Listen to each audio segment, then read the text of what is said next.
Minha gente querida, eu tô aqui hoje porque preciso contar uma história que me arrepia toda vez que lembro. É sobre uma mulher de fé, uma avó de 83 anos que descobriu a coisa mais terrível que uma mãe pode descobrir na vida. E quem tá aí me ouvindo, por favor, se inscreva no canal, porque cada inscrição ajuda outras pessoas a conhecerem histórias importantes como essa. Todo mês a gente faz sorteios especiais para quem mais comenta e curte nossos vídeos, mas só vale quem escreve comentário, viu? Isso aqui é uma comunidade onde a gente se apoia. Dona Conceição acordou naquele domingo de janeiro com aquela dor no peito que ela já conhecia bem. Não era do coração, não. Era a dor da alma, da mãe que sente que alguma coisa não tá certa com os filhos, mas não consegue botar o dedo onde. Fazia 42 anos que ela criava as 4 filhas sozinha, depois que o marido morreu num acidente de caminhão na estrada. 42 anos carregando o mundo nas costas, trabalhando como merendeira na escola municipal, fazendo faxina de casa em casa no fim de semana, tudo para dar o melhor para as meninas. Maria José, a mais velha de 45 anos, sempre foi a mais fechada. Rosa, de 42, vivia nervosa, sobressaltada com qualquer barulho mais alto. Antônia, de 39 anos, nunca conseguiu se casar direito. Terminava todos os namoros na primeira semana. E Socorro, a caçula de 36, bebia escondido e tinha uns ataques de choro do nada, que deixavam Conceição com o coração apertado. Todas elas tinham uma coisa em comum que sempre incomodou a mãe. Elas evitavam ficar sozinhas com homens, qualquer homem, mesmo os próprios maridos às vezes. Naquele domingo, Socorro chegou na casa da mãe com os olhos vermelhos de tanto chorar. Estava saindo de mais uma briga com o marido, querendo se separar de novo. Conceição fez um café forte, daqueles que corta o sofrimento pela metade, e sentou na mesa da cozinha com a filha caçula. Minha filha, me conta, o que está acontecendo? Desde pequena vocês todas têm um jeito estranho, um medo que eu não entendo. Sua irmã, Maria José, não deixa nem o marido dela tocar nela direito. Rosa vive tremendo quando escuta passos de homem. Antônia não confia em homem nenhum. E agora você, bebendo escondido e chorando por qualquer coisa. Socorro começou a tremer. Aquele tremor que vem lá do fundo da alma, quando a verdade quer sair, mas o medo é maior que tudo. Conceição pegou na mão da filha. Aquela mão que ela segurou quando Socorro deu os primeiros passos, quando teve febre alta, quando chorou no primeiro dia de aula. Filha, eu sou sua mãe. Não tem nada nesse mundo que você possa me contar que vá fazer eu deixar de te amar. Nada. E foi aí que Socorro desabou. Não chorou, não. Desabou igual parede velha, que aguenta anos e anos, até que um dia não aguenta mais. Mãe, o senhor Severino, ele fazia coisa ruim com a gente quando a senhora não estava em casa. Conceição sentiu o mundo girar. Severino era o irmão do cunhado dela, homem de fé, que ajudava a cuidar das meninas quando ela tinha que trabalhar até tarde. Homem que levava elas para a igreja, que ensinava o catecismo, que todos na vizinhança respeitavam. Como assim, minha filha? Que coisa ruim? Conceição perguntou, mesmo já sabendo no fundo do coração qual era a resposta. Socorro não conseguia falar, só balançava a cabeça e chorava aquele choro seco, sem lágrima, de quem já chorou tudo que tinha pra chorar na vida. Ele mexia com a gente, mãe, desde quando eu tinha 6 anos. Dizia que se a gente contasse, a senhora ia morrer do coração, que ia ser culpa nossa se a mãe morresse. Conceição sentiu como se tivesse levado um tiro no peito. 42 anos cuidando das filhas, protegendo, dando o melhor que podia. E o tempo todo, bem debaixo do nariz dela, suas meninas estavam sendo machucadas pelo homem em quem ela mais confiava. Severino era quem ficava com elas quando Conceição precisava trabalhar de madrugada na padaria. Era quem levava elas no médico quando ficavam doentes. Era quem ela chamava de anjo da guarda das meninas. E suas irmãs, elas sabem? Conceição perguntou com a voz tremendo. Socorro acenou que sim com a cabeça. Todas, mãe. Ele começou com Maria José quando ela tinha 8 anos. Depois foi Rosa, depois Antônia, e quando chegou minha vez, as meninas já tinham desistido de lutar. A gente achava que era culpa nossa, que a gente tinha feito alguma coisa errada para merecer aquilo. O café esfriou na mesa. Conceição não conseguia mexer nem um músculo. 42 anos de sacrifício, de trabalho duro, de renúncia, e suas filhas carregavam aquele segredo terrível, aquela dor que explicava tanta coisa. Explicava por que Maria José nunca conseguiu ter filhos e dizia que não queria. Explicava por que Rosa tinha pavor de festa junina, porque era sempre nessa época que Severino aparecia mais em casa. Explicava por que Antônia virava outra pessoa quando bebia, gritando coisas sem sentido sobre homens nojentos. Explicava tudo. Por que vocês nunca me contaram? Conceição perguntou, e Socorro olhou para ela com aqueles olhos cansados de carregar segredo pesado demais para uma criança aguentar. Mãe, a senhora trabalhava tanto para nos dar o que comer, para pagar o aluguel. A gente via como a senhora ficava quando não tinha dinheiro nem para o remédio da pressão. Como é que ia contar uma coisa dessas? Severino dizia que se a gente falasse, a senhora ia ter que escolher entre acreditar nele ou na gente. E que todo mundo ia dizer que a gente estava mentindo porque ele era homem de igreja. Naquele momento, Conceição entendeu que tinha falhado não por maldade, não por descuido, mas porque o mundo tinha criado um sistema perfeito para proteger os monstros e calar as vítimas. Severino tinha usado a confiança dela, a necessidade dela, a fé dela, tudo contra as próprias filhas. E o pior de tudo, ele ainda estava vivo, com 78 anos, ainda frequentando a mesma igreja, ainda sendo respeitado por toda a comunidade. Conceição não dormiu naquela noite. Ficou sentada na cadeira de balanço que o marido tinha feito para ela antes de morrer, olhando para o teto e tentando entender como tinha sido tão cega. Como não viu os sinais? Como não percebeu que quando Severino chegava, as meninas ficavam quietas demais? Como não notou que elas sempre arranjavam uma desculpa para não ficar sozinhas com ele? Quantas vezes ela agradeceu a Deus por ter um homem tão bom ajudando com as filhas, quando na verdade estava entregando suas meninas para um demônio. Na segunda-feira de manhã, Conceição ligou para cada uma das filhas, uma por uma. Venham aqui em casa hoje à tarde, precisamos conversar.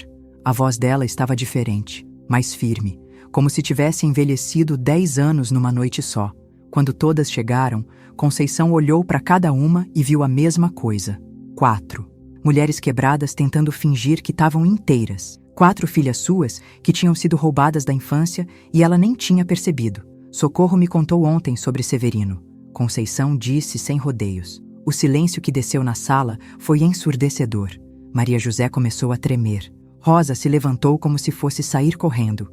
Antônia pôs as mãos no rosto e Socorro baixou a cabeça, envergonhada de ter quebrado o pacto de silêncio que elas mantinham há décadas. Mãe, Maria. José tentou falar, mas Conceição levantou a mão. Não, filha. Agora é minha vez de falar. Vocês passaram a vida inteira protegendo os sentimentos de todo mundo, menos de vocês mesmas. Protegeram meus sentimentos, não me contando. Protegeram a reputação daquele desgraçado ficando caladas. Protegeram a paz da família, engolindo a dor de vocês. E eu, como uma besta, deixei. Rosa começou a chorar. Não aquele choro de socorro, seco e sem lágrima. Era um choro de 42 anos, de uma mulher que nunca tinha chorado de verdade na frente da mãe. Mãe, a gente tinha medo. Medo que a senhora não acreditasse. Medo que a senhora escolhesse ele. Medo que a família se acabasse por nossa causa. Por causa de vocês? Conceição se levantou da cadeira com uma força que não sabia que tinha. Vocês eram crianças. Eu que era adulta. Eu que tinha que proteger vocês. E falhei. A voz dela quebrou. Dona Conceição, que sempre foi a rocha da família, a mulher que nunca chorava, desabou ali na frente das filhas. Foi Antônia quem se levantou primeiro e abraçou a mãe. Depois, Rosa. Depois, Maria José. E por último, Socorro. Ali, naquele abraço, elas choraram juntas pela primeira vez em 40 anos. Choraram pela infância perdida, pelos pesadelos, pelos casamentos que não deram certo, pelos filhos que não quiseram ter, por todos os anos vivendo com medo. Quando se acalmaram, Conceição se afastou e olhou para cada uma. Agora me contem tudo. Tudo mesmo. Porque eu preciso saber o tamanho da minha falha para saber o tamanho da minha luta. E elas contaram. Maria José contou como Severino começou brincando com ela, dizendo que era normal, que era assim que os homens mostravam carinho. Contou como ele ameaçava machucar as irmãs menores se ela contasse. Rosa contou como rezava toda noite para Deus fazer Severino esquecer dela e como se sentia culpada quando ele ia atrás de Antônia. Antônia contou como tentou se defender uma vez e ele bateu nela até ela desmaiar, dizendo que se contasse ia dizer que ela tinha caído da escada. Nos momentos mais difíceis da vida, Conceição sempre buscou forças na palavra de Deus. Aquela Bíblia que ela ganhara do pastor quando se batizou sempre foi seu refúgio, e ali estava ela novamente, precisando de orientação divina para saber como proceder diante de tamanha injustiça. Quem já passou por situações onde precisou de orientação espiritual, sabe como é importante ter uma Bíblia por perto. Tem um link na descrição ou no comentário fixo daqui do canal para quem quer ter acesso a uma boa edição. Socorro foi a que mais sofreu, porque quando chegou a vez dela, as irmãs já tinham desistido de lutar. Ela contou como Severino dizia que era tradição da família, que ele tinha feito a mesma coisa com todas as irmãs, e agora era a vez dela. Contou como ele a levava para lugares escondidos na igreja, aproveitando que tinha as chaves, e dizia que se ela gritasse, Deus ia castigar ela por estar mentindo numa casa sagrada. Ele usou até a fé de vocês contra vocês, Conceição murmurou, sentindo uma raiva que nunca tinha sentido na vida. Uma raiva santa, justa, que vem do fundo da alma de uma mãe que descobriu que falharam com seus filhos. E agora? Ele tá por aí, livre, feliz da vida, e vocês carregando essa dor? Maria José disse que Severino ainda cumprimentava ela na rua, que ainda perguntava pelos filhos que ela nunca teve, que ainda falava com aquele sorriso falso de sempre. Rosa contou que mudou de igreja porque não aguentava ver ele cantando no coral. Antônia disse que toda vez que via ele, tinha vontade de gritar na frente de todo mundo, mas que ninguém ia acreditar. E Socorro revelou que o marido dela queria que ela processasse Severino, mas ela tinha medo de que ninguém acreditasse depois de tanto tempo. Quantos anos ele tinha quando começou com isso? Conceição perguntou. Uns 40 e poucos. Maria José respondeu. Então ele abusou de vocês durante quase 10 anos e agora tem 78. Viveu mais de 30 anos livre como se nada tivesse acontecido. A raiva de Conceição foi crescendo. Não era só raiva do que ele fez com as filhas, era raiva de como o mundo funciona, de como os predadores sempre encontram um jeito de se proteger, de como as vítimas sempre são as que carregam a culpa. Mãe, o que a gente vai fazer? Socorro perguntou. Depois de tanto tempo, depois de tanta coisa, Conceição olhou para cada uma das filhas. Viu Maria José, que nunca conseguiu confiar o suficiente para ter uma família. Viu Rosa, que vivia sobressaltada. Viu Antônia, que bebia para esquecer. Viu Socorro, que carregava a culpa de ter quebrado o silêncio. E tomou uma decisão que mudaria tudo. Nós vamos fazer ele pagar. Não sei como, não sei quando, mas esse desgraçado não vai morrer em paz. Não enquanto eu tiver um fôlego de vida no corpo. Se você chegou até aqui, deixa um comentário contando. Você conhece alguma família que viveu situação parecida? Como a comunidade pode ajudar mulheres que passaram por isso? Sua opinião é importante pra gente. Na terça-feira de manhã, Conceição acordou com uma determinação que não sentia há décadas. Não era mais aquela mulher quebrada da noite anterior. Era uma mãe em guerra.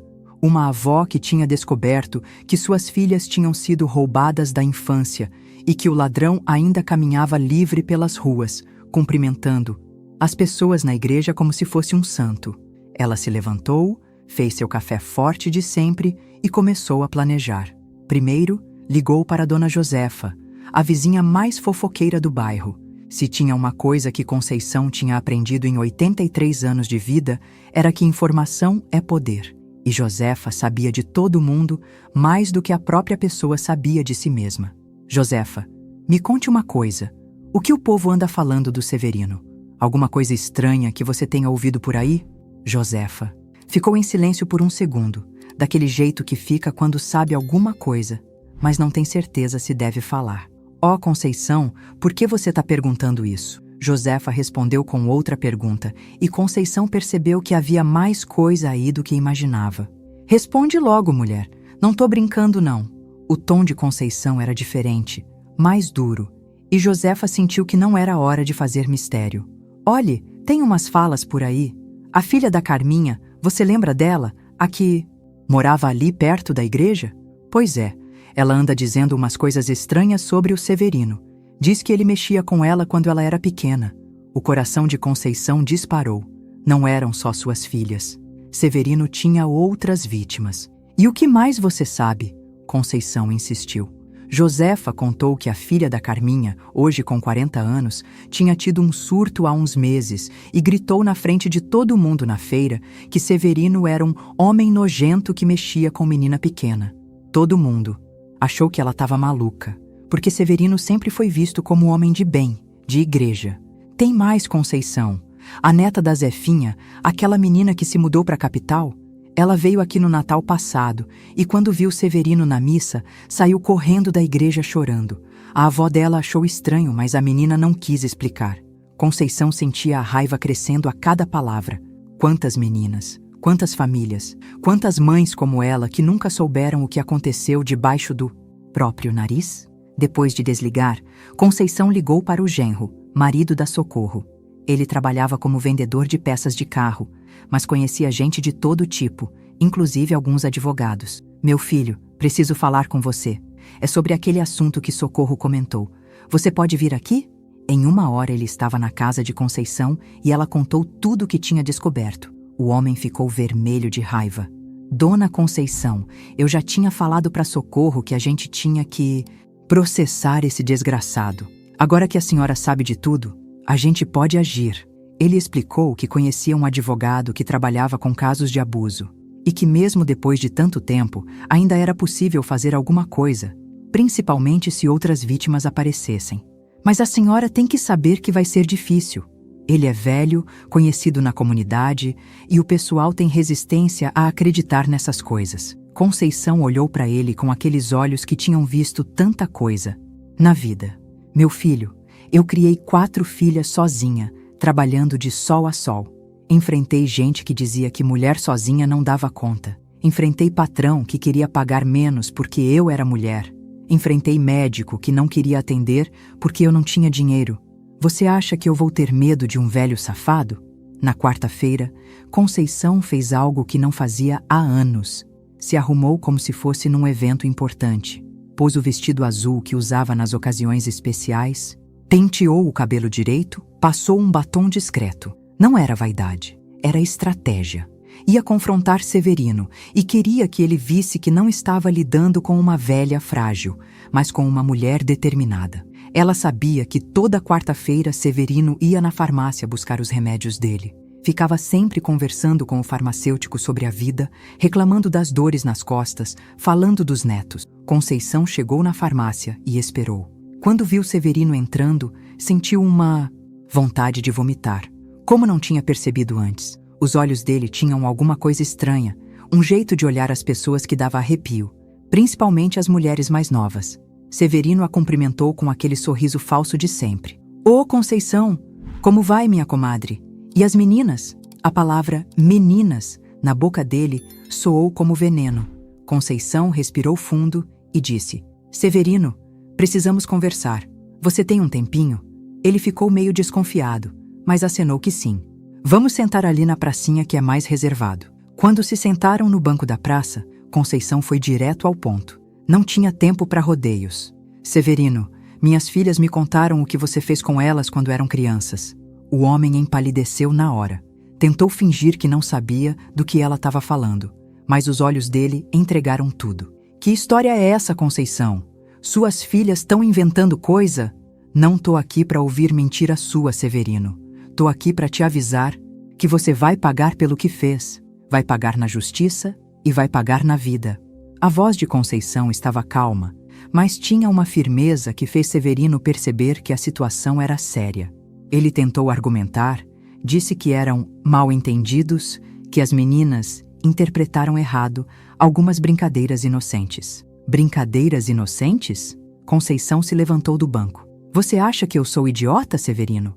Você abusou das minhas filhas durante anos, usou a confiança que eu tinha em você, usou a situação de necessidade da minha família, usou até a fé delas contra elas mesmas, e agora vem me falar de brincadeira inocente? Severino começou a perceber que não ia conseguir enrolar Conceição como sempre fez com todo mundo. Mudou de estratégia e começou a implorar: Conceição, pelo amor de Deus, isso foi há muito tempo. Eu era outro homem. Hoje em dia eu sou diferente. Tenho netos, sou respeitado na igreja. A resposta de Conceição foi como uma bofetada. Você tem netos? E você não pensa que pode estar fazendo com eles a mesma coisa que fez com minhas filhas? Isso não me preocupa. Isso me apavora. O homem tentou se levantar para ir embora, mas Conceição segurou o braço dele com uma força que ele não esperava. Você vai me ouvir até o fim, seu miserável. Você destruiu a vida das minhas 4 filhas. Maria José nunca conseguiu ter uma família porque não confia em homem nenhum. Rosa vive com medo de tudo.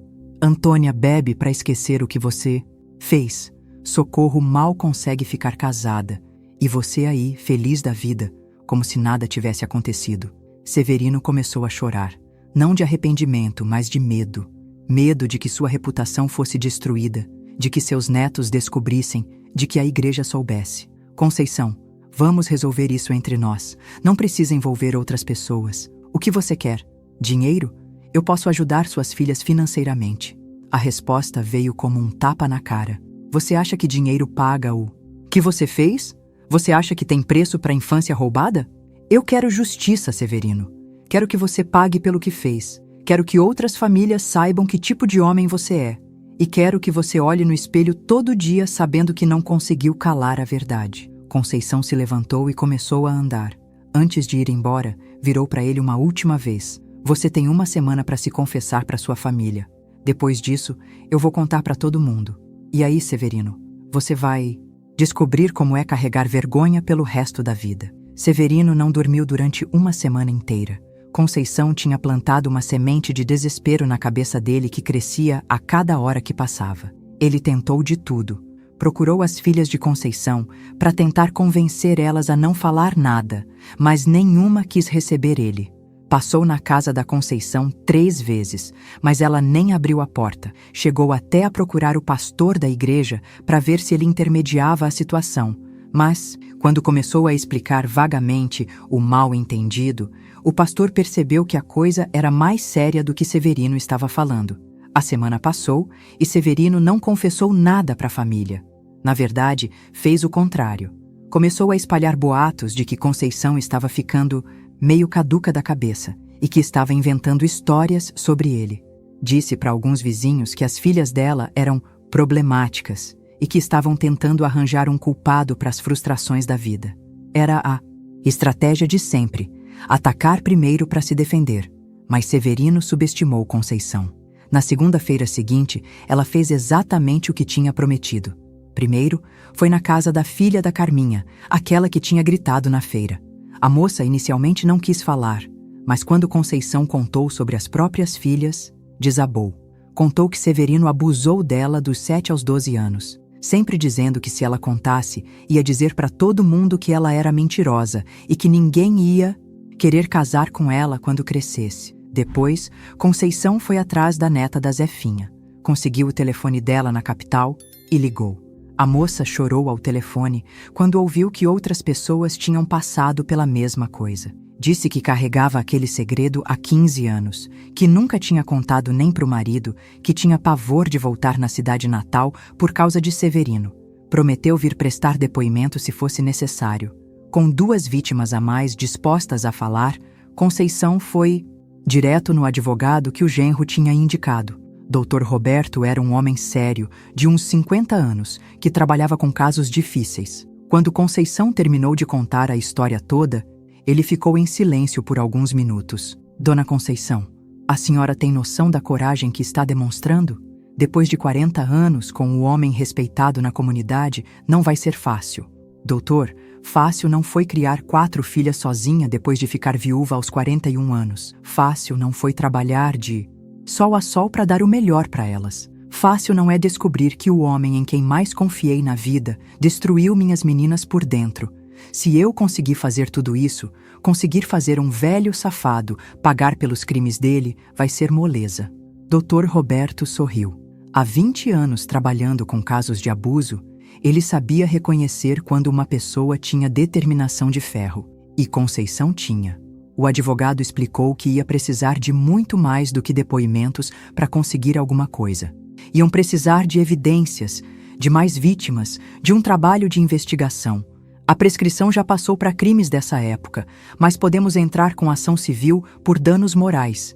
E se descobrirmos que ele ainda está fazendo isso com outras crianças, aí sim a coisa muda de figura. Conceição acenou que entendia. Não era sobre o dinheiro mesmo. Era sobre justiça. Era sobre fazer a verdade aparecer. Na terça-feira, Conceição fez algo que ninguém esperava. Foi na igreja na hora do ensaio do coral, quando sabia que Severino estaria lá. Não para confrontar ele de novo, mas para falar com as outras pessoas. Chegou no meio do ensaio e pediu licença para o pastor. Pastor, preciso falar uma coisa importante para toda a comunidade aqui presente. O clima ficou tenso na hora. Severino estava ali no meio do coral, tentando fingir que estava tudo normal. Mas todo mundo percebeu que havia alguma coisa no ar. Conceição respirou fundo e começou. Irmãos, eu descobri uma coisa terrível na minha família. Minhas 4 filhas foram abusadas sexualmente quando crianças por alguém em quem eu confiava totalmente. Por alguém que está aqui nesta igreja hoje. O silêncio que desceu no ambiente foi ensurdecedor. Severino tentou se levantar para sair, mas Conceição continuou. Severino Ferreira dos Santos, você quer negar na frente de todo mundo o que fez com minhas filhas? Quer negar que abusou da Maria José dos 8 aos 15 anos? Quer negar que ameaçava as meninas dizendo que iam pro inferno se contassem? Quer negar que usou as chaves da igreja para levar elas para lugares escondidos? A bomba tinha explodido. Severino ficou branco como papel. Algumas pessoas começaram a murmurar. Outras ficaram chocadas demais para falar qualquer coisa. O pastor tentou contornar a situação. Irmã Conceição, essas são acusações muito sérias. Talvez seja melhor conversarmos em particular. Mas Conceição não ia deixar passar. Pastor, por 40 anos eu fiquei em particular. Por 40 anos minhas filhas sofreram em silêncio. Por 40 anos esse homem frequentou esta igreja como se fosse um santo, enquanto minhas meninas carregavam trauma que eu nem imaginava. Chega de particular. A verdade precisa ser dita na cara de todo mundo. Severino finalmente falou com a voz tremendo. Conceição, você tá maluca. Isso é calúnia. Eu vou te processar por difamação. Mas a resposta veio na lata. Me processa, Severino. Me processa e vamos ver quem sai ganhando. Quando tudo vier à tona. Vamos ver se seus netos vão ficar orgulhosos quando souberem que tipo de avô eles têm. A situação ficou insustentável. Algumas pessoas começaram a sair da igreja. Outras ficaram olhando com cara de espanto. O pastor tentou encerrar o ensaio, mas Conceição ainda tinha mais coisa para falar. E eu tenho certeza que minhas filhas não foram as únicas. Se alguém aqui sabe de alguma coisa parecida, alguma família que passou por isso, por favor, tenham coragem de falar. Porque predador não para sozinho. Eles param quando a gente faz eles pararem. Foi quando aconteceu algo que ninguém esperava. Dona Francisca, uma senhora de 75 anos, que sempre foi muito reservada, se levantou e disse: Conceição tem razão. Minha irmã mais nova, que morreu há 10 anos, me contou antes de morrer que Severino mexeu com ela quando ela tinha uns 10 anos. Na época, ela era órfã e morava com nossa tia. Eu nunca falei porque minha irmã me fez prometer que ia ficar em segredo. Mas agora eu entendo que foi errado ficar calada. A igreja virou um caos. Severino saiu correndo. Algumas pessoas foram atrás de Conceição para apoiar. Outras foram embora sem saber o que pensar. O pastor ficou perdido no meio da situação, tentando entender como um homem que ele conhecia há décadas podia ter feito uma coisa dessas. Mas Conceição tinha conseguido o que queria: plantar a semente da dúvida na cabeça de todo mundo. Naquela noite, o telefone da casa de Conceição não parou de tocar. Algumas pessoas ligaram para apoiar, outras para criticar, dizendo que ela não devia ter lavado roupa suja na igreja. Mas entre as ligações, teve uma que fez todo o sacrifício valer a pena. Era uma mãe de 35 anos, chorando ao telefone, dizendo que a filha de 8 anos tinha chegado em casa contando que Severino tinha mexido com ela na semana anterior. O que vocês acham? Conceição fez certo em expor Severino publicamente? Às vezes é preciso quebrar protocolos para proteger outras crianças? Deixem nos comentários o que vocês fariam numa situação dessas. Quero saber a opinião de vocês que estão acompanhando esta história até aqui. E se vocês estão gostando e aprendendo alguma coisa, não esqueçam de se inscrever no canal. Cada inscrição fortalece nossa comunidade. A ligação daquela mãe mudou tudo. Conceição nem dormiu naquela noite. Uma criança de 8 anos. Severino estava continuando com os abusos depois de todos esses anos. Na manhã seguinte, Conceição ligou direto para o Dr. Roberto. Doutor, tem mais uma vítima, uma criança. De agora. A voz dele mudou completamente. Dona Conceição, isso muda tudo. Agora a gente tem crime atual. Pode trazer a mãe aqui hoje mesmo? Conceição foi buscar a mulher em casa. Ela estava desesperada, sem saber o que fazer. Dona Conceição, minha filha chegou ontem contando que o Severino pediu para ela ir com ele numa salinha da igreja na semana passada, que ele mexeu nas partes íntimas dela e disse que era segredo de Deus. Minha menina tá traumatizada, não quer ir mais na igreja, tá tendo pesadelo. O coração de Conceição doeu como se tivesse levado uma facada. 40 anos depois, e Severino continuava fazendo a mesma coisa. No escritório do advogado, a mãe da criança prestou depoimento completo. Dr. Roberto explicou que agora, com crime recente, a situação era completamente diferente. Vamos registrar boletim de ocorrência hoje mesmo. E com todas as outras vítimas que já se manifestaram, temos um caso sólido. Severino vai ter que responder na justiça, sim. Enquanto isso, a notícia do que tinha acontecido na igreja se espalhou pela cidade como fogo em mato seco. Severino tentou ficar em casa, mas não adiantou. A própria família dele começou a questionar. A filha mais velha dele, Marlene, de 55 anos, apareceu na casa de Conceição na quinta-feira. Estava visivelmente abalada. Dona Conceição, eu preciso conversar com a senhora. Marlene entrou na casa com os olhos vermelhos de tanto chorar. Depois do que a senhora falou na igreja, eu comecei a lembrar de umas coisas estranhas da minha infância. Meu pai sempre teve um jeito meio estranho comigo. E quando minhas filhas eram pequenas, eu sempre sentia um desconforto quando ele ficava sozinho com elas, mas achava que era paranoia minha. Conceição ofereceu café, mas Marlene estava nervosa demais para beber qualquer coisa. Ontem à noite eu conversei com minhas filhas, que hoje têm 25 e 22 anos, e elas me contaram que o avô delas fazia coisas estranhas quando eram pequenas. Nada tão grave quanto o que aconteceu com suas filhas, mas toques inapropriados, comentários sobre o corpo delas, pedidos para elas não contarem para mim. A voz dela quebrou. Dona Conceição, eu falei com meu marido e a gente decidiu que vamos apoiar a senhora. Meu pai precisa pagar pelo que fez. A cidade se dividiu. Uma parte das pessoas apoiava Conceição e acreditava nas denúncias. Outra parte ainda defendia Severino, dizendo que eram fofocas de mulher, que Conceição estava inventando moda para chamar atenção. Mas a cada dia que passava, mais histórias apareciam. A vizinha que sempre achou estranho como Severino olhava para a filha dela. A prima que lembrou de comentários inadequados que ele fazia sobre as meninas da família. O pai que nunca gostou muito de deixar a filha sozinha com Severino, mas que nunca soube explicar por quê.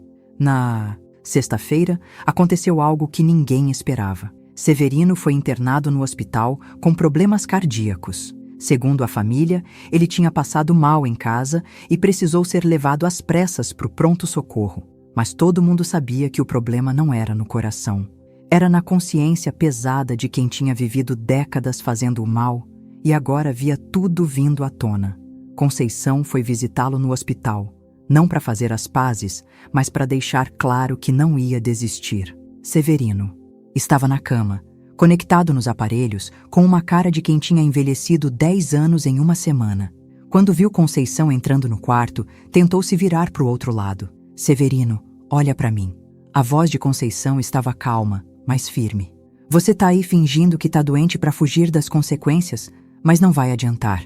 A justiça vai chegar até você mesmo que seja na cadeira de rodas. Severino tentou falar, mas Conceição continuou. Você sabe o que mais me revolta? É saber que você continuou. 40 anos depois, você continuou fazendo a mesma coisa com outras crianças.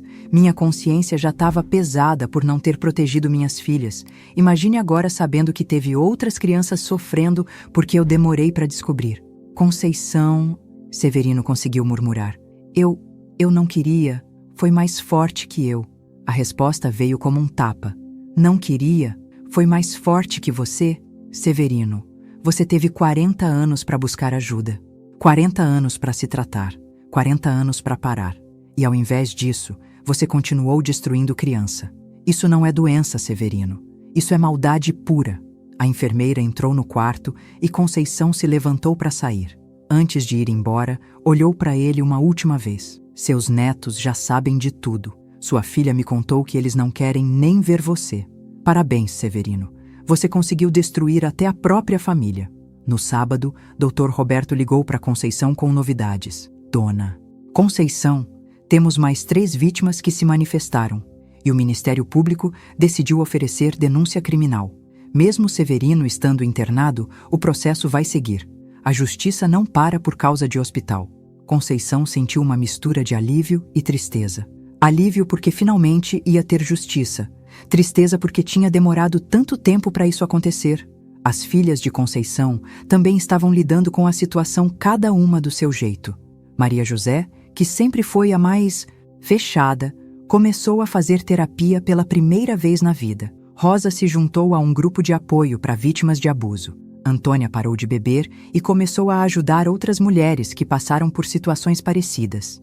E Socorro, que sempre se culpou por ter quebrado o silêncio, finalmente entendeu que tinha feito a coisa certa. No domingo, exatamente uma semana depois do confronto na igreja, o pastor fez um sermão sobre a coragem de enfrentar a verdade, mesmo quando ela dói. Não. Mencionou nomes, mas todo mundo sabia do que ele estava falando. Conceição estava lá, na terceira fileira de sempre, ouvindo cada palavra.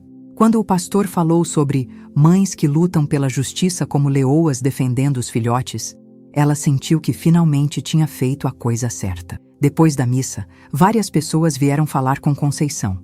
Algumas para agradecer por ter tido coragem de falar. Outras para contar histórias parecidas que aconteceram na família delas. Uma senhora de 80 anos chegou perto dela e sussurrou: Conceição, eu queria ter tido sua coragem há 60 anos. Minha irmã passou pela mesma coisa com um tio nosso e eu nunca falei nada. Obrigada por fazer o que eu não tive coragem de fazer. Era isso que Conceição queria ouvir. Não era só sobre suas filhas, era sobre quebrar o ciclo. Era sobre mostrar para outras mulheres, outras mães, outras vítimas, que era possível lutar, que era possível vencer, que era possível fazer a justiça chegar, mesmo que demore décadas. 8 meses depois daquele domingo que mudou tudo, Conceição estava sentada no banco do tribunal, cercada pelas 4 filhas, pelos genros, pelos netos e por várias outras famílias que tinham encontrado coragem para falar depois dela. O juiz acabava de ler a sentença. Severino Ferreira dos Santos, aos 78 anos, foi condenado a 12 anos de prisão por múltiplos casos de abuso sexual infantil, além de indenização por danos morais para todas as vítimas. Severino, que tinha tentado fingir demência durante o processo todo, foi considerado plenamente capaz de responder pelos crimes pelos peritos médicos. Estava ali, numa cadeira de rodas que ninguém acreditava que ele realmente precisasse, ouvindo sua condenação com a cabeça baixa. 40 anos depois, a justiça finalmente tinha chegado. Não ia devolver a infância das meninas, não ia apagar os traumas, mas mostrava que o mal não fica impune para sempre. Quando saíram do tribunal, Conceição olhou para suas filhas e viu algo que não via há décadas. Elas estavam sorrindo. Não aquele sorriso forçado que elas tinham dado a vida inteira para fingir que estava tudo bem. Era um sorriso verdadeiro de quem finalmente tinha encontrado paz. Maria José segurou na mão da mãe e disse: Mãe, obrigada por ter acreditado em nós. Obrigada por ter lutado quando a gente não tinha mais força para lutar. A transformação das filhas de Conceição foi uma das coisas mais bonitas que aconteceu durante esses meses todos. Maria José, que nunca tinha conseguido ter filhos por causa do trauma, começou a trabalhar como voluntária numa ONG que cuidava de crianças órfãs. Descobriu que podia ser mãe de outras formas. Rosa, que vivia sobressaltada, aprendeu técnicas de respiração e meditação. E hoje dá aulas para outras mulheres que sofrem de ansiedade. Antônia parou completamente de beber e virou uma das principais ativistas da cidade na luta contra o abuso infantil. E Socorro, que se culpava por ter quebrado o silêncio, entendeu que foi ela quem salvou outras crianças de passarem pelo mesmo sofrimento. Mas a história não parou por aí. O caso de Conceição virou exemplo. Outras famílias em cidades vizinhas começaram a denunciar casos antigos que estavam guardados em segredo. A igreja onde tudo aconteceu criou um protocolo de proteção infantil e passou a fazer palestras sobre como identificar sinais de abuso. O pastor, que inicialmente ficou perdido com a situação, se tornou um dos maiores apoiadores da causa, sempre dizendo que a casa de Deus não pode ser refúgio para quem faz o mal. Conceição, aos 84 anos, se tornou uma referência na região. Mães vinham de longe para conversar com ela, para pedir conselho, para encontrar coragem para denunciar. Ela sempre recebia todas com café forte e palavras firmes. Filha, se você sabe que alguma criança está sofrendo e não faz nada, você vira cúmplice do sofrimento. Não importa há quanto tempo aconteceu. Não. Importa quem é o agressor. Não importa se ninguém vai acreditar. A verdade sempre encontra um jeito de aparecer. 1 ano depois do julgamento, Conceição recebeu uma carta que a fez chorar de emoção. Era da menina de 8 anos que tinha sido a última vítima de Severino. Agora, com 9 anos, ela tinha escrito com a letra ainda meio torta: Tia Conceição, obrigada por ter salvado eu e outras meninas. Hoje eu sei que o que aconteceu comigo não foi culpa minha. Minha mãe disse que a senhora é uma heroína. Eu também acho. Severino morreu na cadeia 2 anos depois da condenação. Alguns disseram que foi o coração. Outros disseram que foi a consciência pesada. Conceição não foi no enterro. Não por raiva, mas porque já tinha feito as pazes com essa história. Não tenho mais ódio dele, ela disse para as filhas. Tenho é pena. Pena de um homem que desperdiçou a vida fazendo o mal ao invés de fazer o bem, que morreu sozinho, rejeitado até pelos próprios filhos e netos. A casa de Conceição virou um ponto de encontro para mulheres que precisavam de apoio. Todo sábado à tarde, elas se reuniam na sala para conversar, beber café, dividir experiências. Algumas eram vítimas de abuso, outras eram mães que estavam lidando com filhos traumatizados, outras eram simplesmente mulheres que admiravam a coragem de Conceição e queriam aprender com ela. Vocês sabem qual foi a coisa mais importante que eu aprendi nessa vida toda? Conceição perguntou num desses encontros. Aprendi que o silêncio é o melhor amigo do mal. Enquanto a gente fica calada, os monstros continuam fazendo monstruosidade.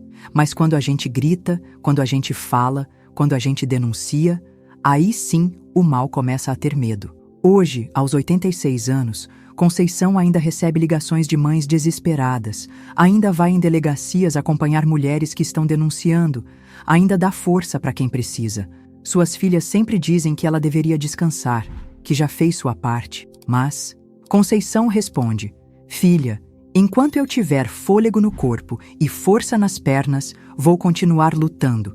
Porque cada criança que a gente salva é uma família inteira que a gente salva junto. A história de Dona Conceição nos ensina que nunca é tarde para buscar justiça, que nunca é tarde para falar a verdade, que nunca é tarde para proteger quem precisa ser protegido. Ela nos mostra que uma mãe determinada pode mover montanhas, pode enfrentar sistemas inteiros, pode mudar o mundo ao redor dela. E mais importante, nos mostra que o mal só vence quando a gente deixa ele vencer. Minha gente querida que me acompanhou até aqui, eu quero agradecer de coração por terem ouvido essa história. Sei que foi pesada, sei que mexeu com vocês, mas acredito que histórias assim precisam ser contadas, precisam ser ouvidas, precisam ser lembradas, porque quando a gente conhece a história de mulheres como Dona Conceição, a gente encontra coragem para enfrentar nossas próprias batalhas. Se vocês chegaram até aqui comigo, é porque vocês entendem a importância dessas histórias. É porque vocês sabem que cada vez que a gente compartilha, que a gente escuta, que a gente aprende, estamos construindo um mundo melhor para nossas crianças. Então eu peço, do fundo do meu coração, se inscrevam neste canal. Não é só para me ajudar, é para ajudar outras pessoas a conhecerem histórias que precisam ser conhecidas. Contem para mim nos comentários. O que vocês aprenderam com A história da Dona Conceição? Vocês conhecem mulheres corajosas assim na vida de vocês? Vocês acreditam que nunca é tarde para buscar justiça? Quero muito saber a opinião de cada um de vocês, porque essa aqui é uma comunidade onde a gente se apoia, onde a gente cresce junto, onde a gente aprende uns com os outros. E se vocês conhecem alguém que precisa ouvir uma história como essa, compartilhem, porque às vezes uma história de coragem é exatamente o que uma pessoa precisa para encontrar força para mudar sua própria vida. Obrigada por terem me acompanhado até aqui. Obrigada por fazerem parte dessa comunidade. E lembrem-se, vocês também têm o poder de fazer a diferença no mundo. Às vezes, basta ter a coragem de falar a verdade.